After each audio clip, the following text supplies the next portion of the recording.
নমস্কার বন্ধুরা, welcome to Ghosh smart kitchen. Ghosh smart kitchen সবাইকে স্বাগত জানাই। আজ আমি তৈরি করে দেখাবো সজনের ফুল ভাজা রেসিপি। তো চলুন কীভাবে ভাজা করব দেখে নেব। আলু আর কাঁচা লঙ্কা কেটে নিয়েছি, একটা আলু পাতলা পাতলা করে কেটে দিয়েছি।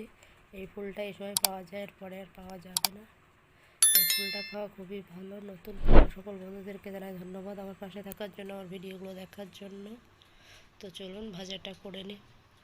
কড়াই সর্ষের তেল গরম করে নেব।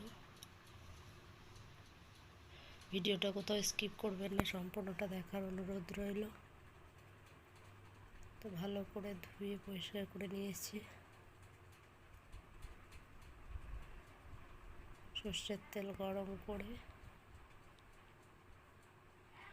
সজনের ফুলটাকে দিয়ে দেব, দিয়ে ভালো করে ভাজা করে নামিয়ে পরিবেশন করব।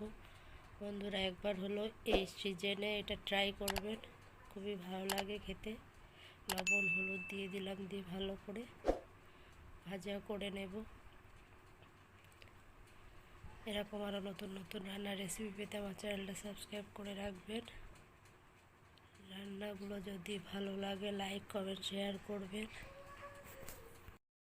আলুগুলো সেদ্ধ হয়েছে কিনা ভালো করে দেখে নেব, নেড়ে ছেড়ে নামিয়ে পরিবেশন করব। তো দেখুন রেডি হয়ে গেল সজনের ফুল ভাজা রেসিপি। একবার হলো বাড়িতে ট্রাই করবেন, কমেন্টে জানাবেন কেমন হলো।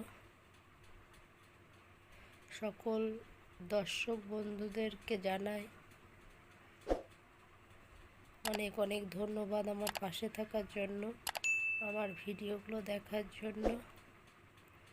সজনের ফুল ভাজা রেসিপি।